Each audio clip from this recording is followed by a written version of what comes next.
Okay, yesterday we were talking about the filing system requirement, right?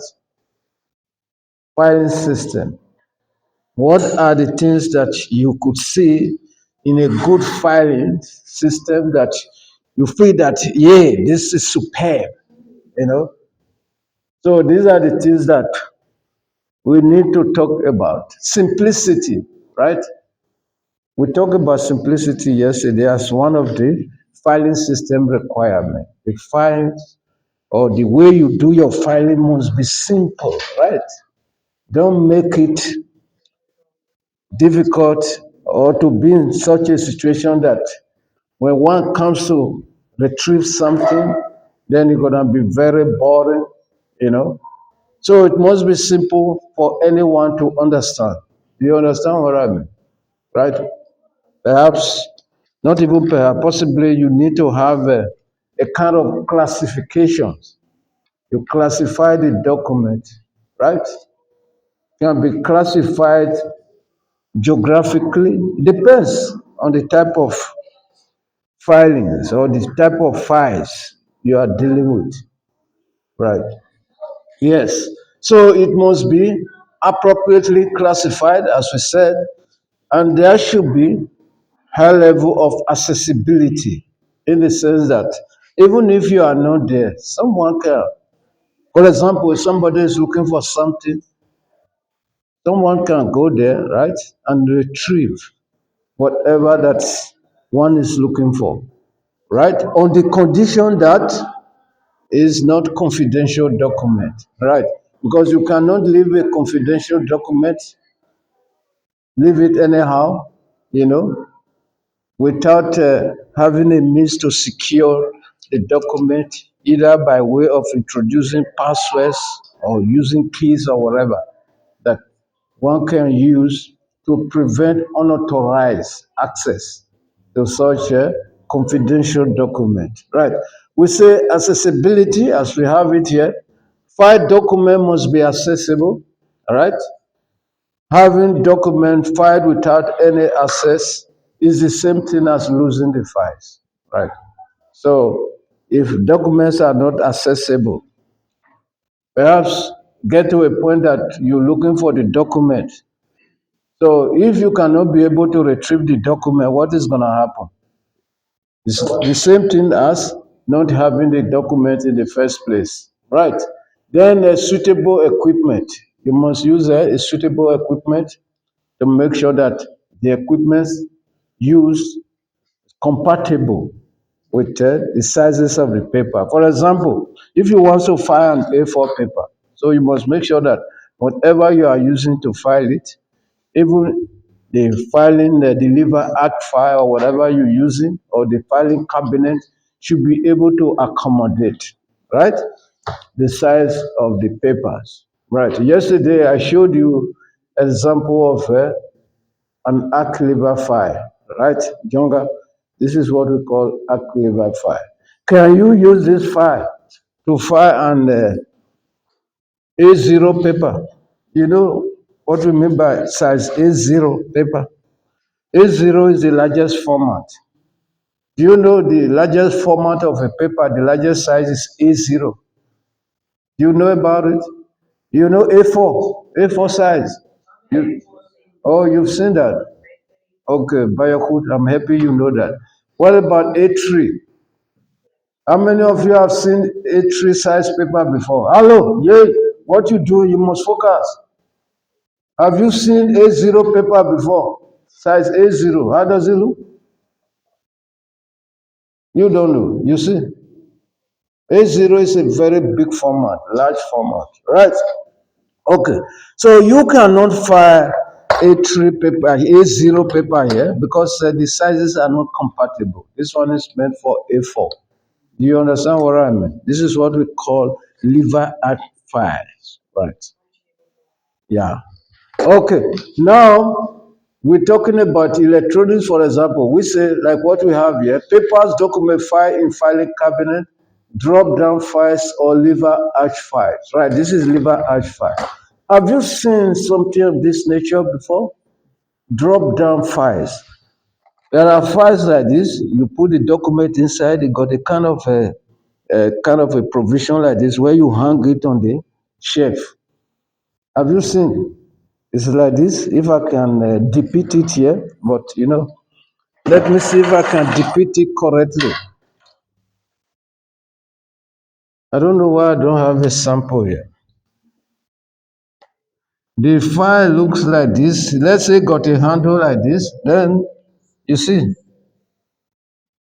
can you make sense out of this? You got a kind of a projection here, right? Then you put the paper inside.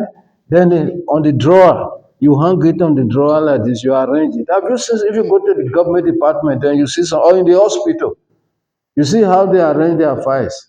Have you seen something like this? You know what I'm talking about, God? You know it. What about you? You know what I'm talking about? Have you seen it before? Where? Okay. So this is what we call a drop-down file. It's an example of a drop-down file. You see, it's like this. You open it, then you put the document inside. Then on the drawer, you just arrange it like this. You hang it. So when you want to take, you just pull it to yourself. Then you search it. Look for the ones that you want, that you are interested in retrieving at that particular point in time. Right. Are you with me? All right.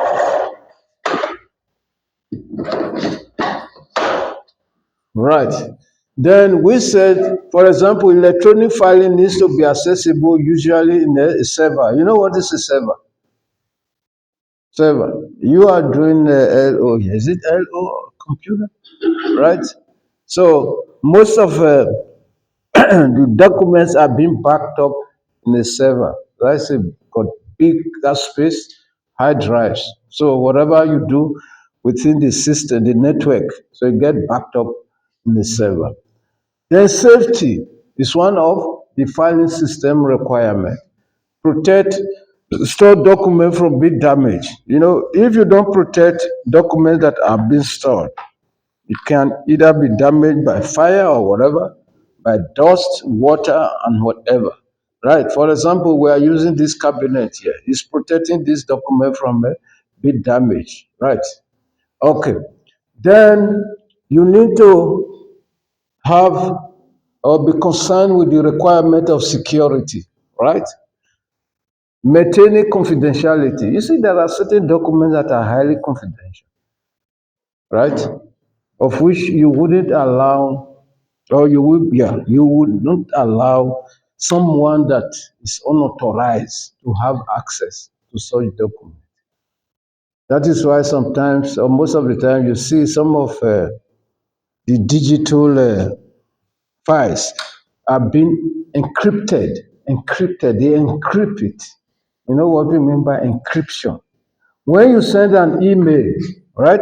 When it returns as a demo, hello, what you doing here? You must focus, God, right? You're looking, browsing Facebook, right? When you send an email, when you send an email, if it is undelivered, right? You see the demo undelivered when it comes. When you open it, you see what is coming forth. Then you start wondering, as if it was something different from what you have sent. How many of you have experienced what I'm talking about? A demo, an email. Because when you send an email, it will be encrypted, right? Now, when you get to the other side, it comes out in the way it's supposed to be, right? We encrypt. Are you not? They don't teach you this thing in the computer, right? They encode it. It become encoded. So when you get to the other section, it's gonna be decoded. Right. So that is how it works. So you do that for security reasons, right? To maintain that confidentiality, and you need to secure confidential documents as well, right? In a locked cabinet, filing cabinet, right? Like mine, it got no lock here. That is why if I'm not here, some of you go there to scratch my stuff, right? Which is not supposed to be so because there are a lot of confidential stuff here. For example, your marks are confidential. It's not something that anyhow any student should come in and start prognosing or scratching my stuff. Right. So I need to request for a key to lock up this place. Right. So those type of documents needs to be secured. Electronic document can be secured by password locking devices to prevent unauthorized access. Do you understand what I mean? Right. Or you encrypt, like I said, you encrypt. For example, like the security guy, like the CIA, right? The state security, they can write something, they encrypt it, then they encode it. They send it to somebody that knows how to, that got the key, can be able to decode it and know what it means. Right? You understand what I mean? You don't understand. You don't know how to encode, right? For example, let me teach you something. I'm gonna teach you something. That is how the CIA, right, the security guys, they encode things. Where's my,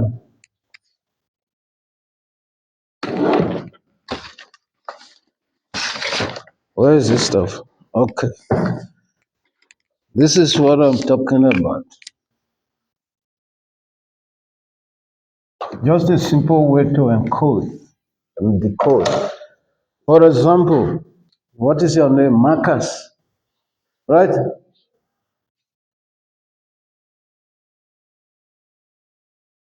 Marcus, right?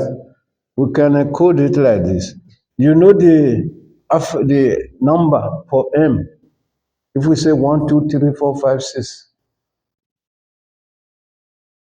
huh? M, A, B, C, D. Okay, let's do for something that is easy, right? Let's say book, right? This is 2, A, B, right? Look for 0 for me. A, B, C, D, E, F, G, H, I, J, K, L, M, N, O. 15, right? Oh, it's 15. Okay, just say for example, let's put anything now, right? Let's say this is 15, right? Or 15. Let's say this is 12, right? Then when you give this person the key, right? Then this person, you say book. When you give somebody see this code, right? This key, he will not be able to know that that person is talking about book. This is how the security they behave. They encode and they will write, then they encode it. They will give you the key. So you use that key to be able to decode what they have written. When somebody else see it, you will not know. You will get confused. But what you think it is, you're gonna see numbers. But it's not numbers they are talking about. They mean something else. Does it make sense to you? Right? You encode, then you decode. So if I am the one sending it, I will encode it, then give you the key. So you're gonna use the key to decode it to know what it means. Right. So that is what we are talking about. Do you understand what we mean here? Right? Those are security stuff. Somebody can be betraying you in your presence. You won't know what that person is talking about. They can write it and give it to you. You're gonna be looking it to be any other stuff. But the person that got the key can read it. So this is what they mean here. Right? You know, and those kind of stuff. But don't use it to do bad things. Right? Okay. Now, security, yeah, electronic document can be secured by password, locking devices, or you encryption. You can write it to encrypt. Then compactness, fitness. We are talking about fitness of purpose now, right? Into the space. Like I said, you cannot conveniently file A0 in this cabinet, right? Because its design is compacted to be fitted with A4 papers, right? Then you need to have a trained administrator, somebody to man the filing, uh, the filing system, right? Because if you have, for example, how many of you have been to the archives, National Archives? No, the one in Cape Town. When you go there, you see, when you've gone there, you see books, all those kind of stuff. Somebody must be there. They train somebody to help you to go through, right? But in the small filing system, you don't need someone to be trained to be managing the system. But if it is a big area, so where you have a lot of documents, you need an administrator to be able, for example, like in the library, right? You got somebody to explain to you the catalog, you got certain codes that you don't know, references. You see how they reference the books, right? You can go to some of these libraries now. Majority of these libraries, they got the system in the computer. Then you tag the reference or whatever, then you can be able to know where the books are, you know. So you see, people study this as a career, as they call it library information, if library science or thereabout, something of that nature. Then, like we said, large projects that require project administrator to have support staff. The staff must be trained in all the procedures in the that relates to project documentation. Because in a situation where you have large or in a big project where you have a lot of documents, one needs to be trained, right? That is why you have in some companies they got somebody that is specifically in charge of finance. I remember there was a place I used to work. There was a lady in charge of filing. It's not everybody that can do filing. This thing is not easy. For me personally, it's a nightmare for me to do filing. So you need to have somebody that is keen and trained to be able to do this type of operations. Then economical in terms of time, right? We have acknowledged that filing system is something that is very important or highly imperative as far as is concerned in a project environment. However, you must make sure that you don't spend a lot of money on the filing system. You must make sure that whatever you're doing to secure your documents, to put your document in order as it regards to the documentation, you must make sure that it's economical. Don't spend too much money, right? Or too much time. So we say economical in terms of time, cost of equipment, and the accessory, which means the filing system selected must be within the budget, right? Within the budget of the project. Does it make sense to you? Right? We call this filing system requirement.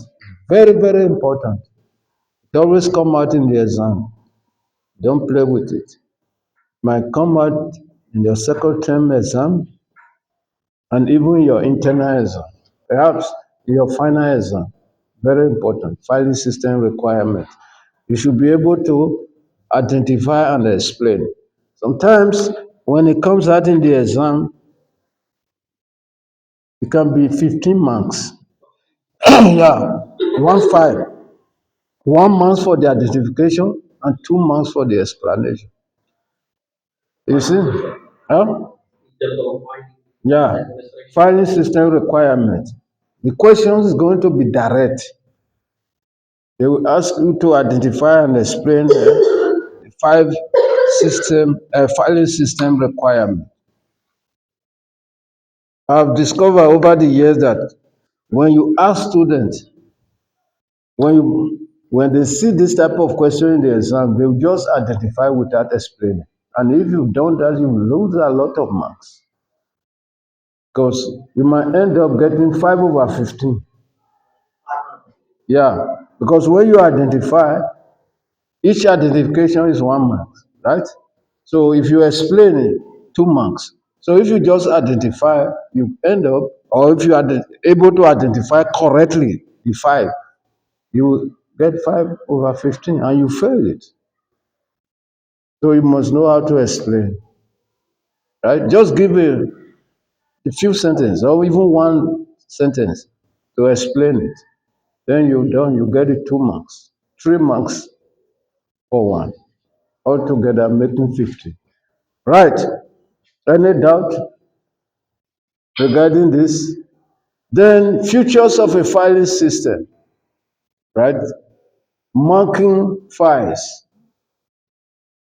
with tags, right? When you look at a filing system, most especially when you go to the library, you see the files, you see the books there, or the cabinet where the files are, got marks for identification, for one to be able to know which is which, right? File document marked clearly with tags, preferably typed, right?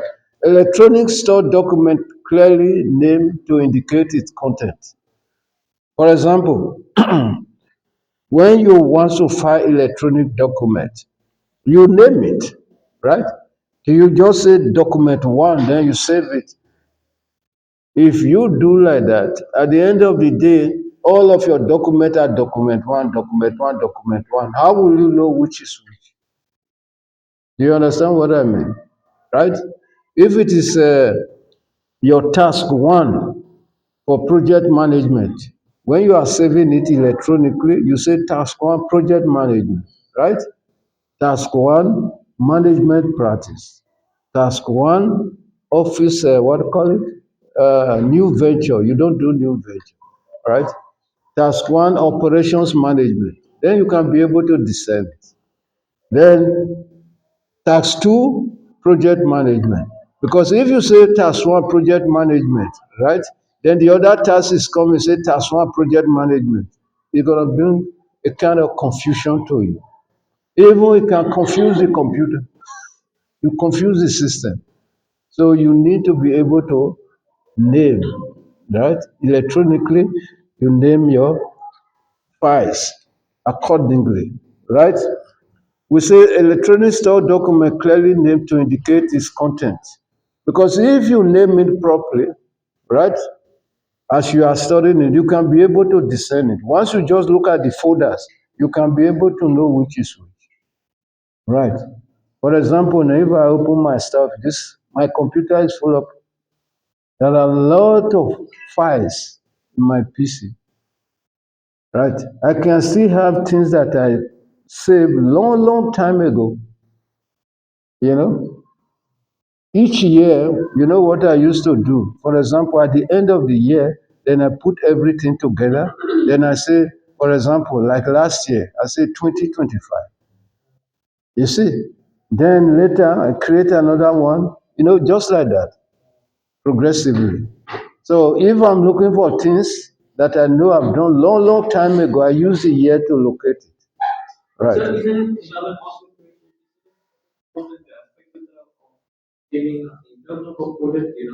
Yeah. You need to have a good filing system as well.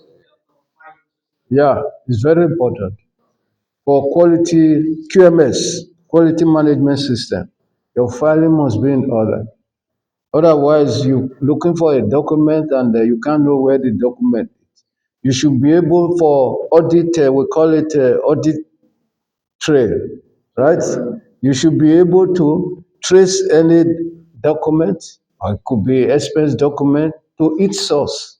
And yeah, because if somebody asking you, you say, okay, I've expended this. They say, okay, where are the receipt, the invoice?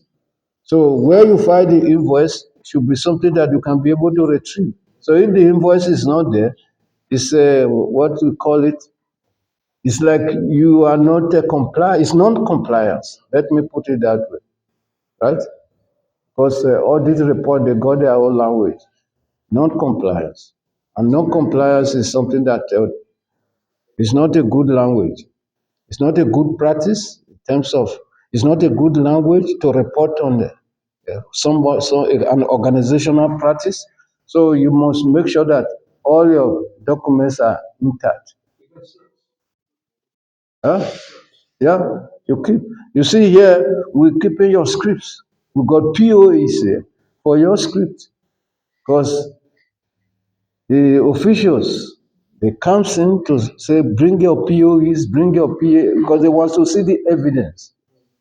Right. If I say you got 50%, I must be able to provide evidence on your script that is the same. What I'm writing down, it corresponds with what I have on the script for quality assurance purpose. All those kind of stuff.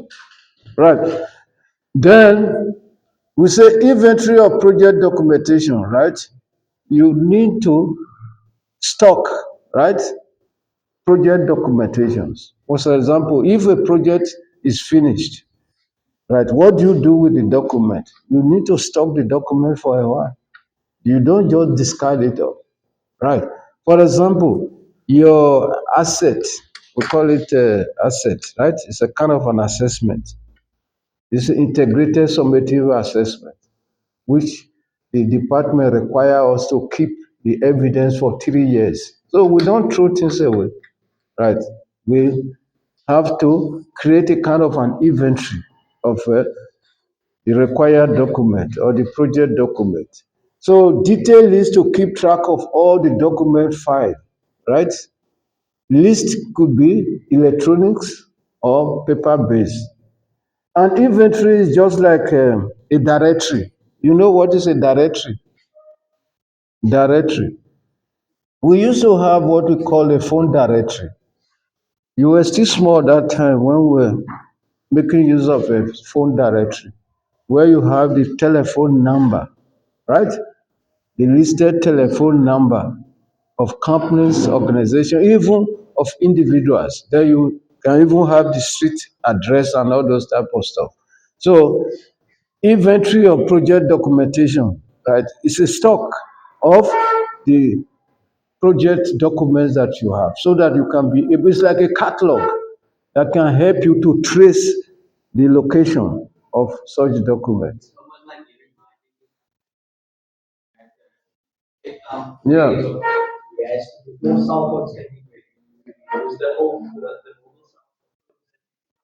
yeah, yeah. You go and look for you go and look it in the directory. Look into the directory, then you see it. Yeah, yeah, yeah, yeah. So that is what was a form of that. Inventory. The audit tray for project. An audit tray, guys, listen. This question is, this aspect, right, is very important.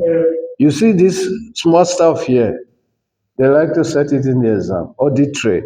An audit tray is a step-by-step record through which financial record can be traced to its source, right? And it's one of the requirement, or it's one of the things that makes, well, what I'm trying to say here is a good project documentations can enhance one being able to trace document to its original source. So if your filing system is not in order, you will not be able to achieve these objectives of an audit train a project. You understand what I mean?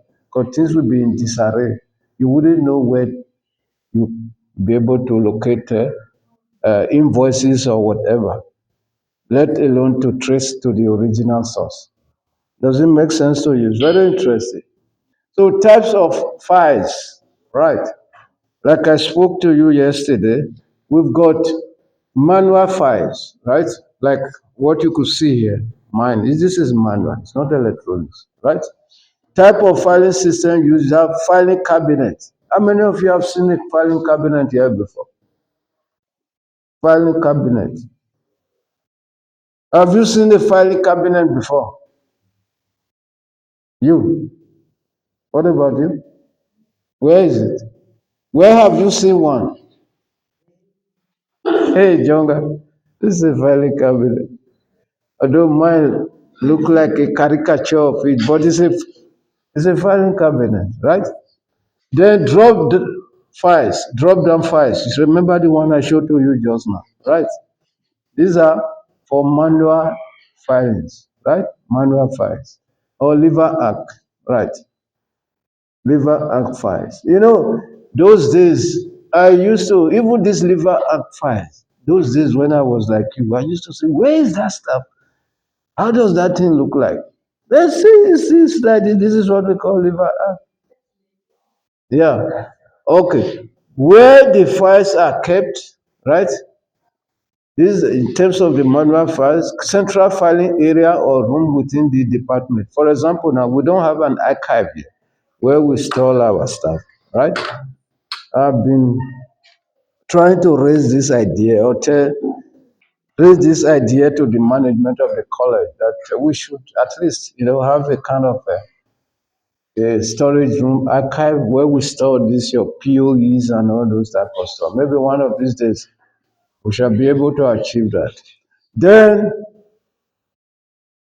how record will be sorted and filed, right? This may be department or by project or by staff member. Okay.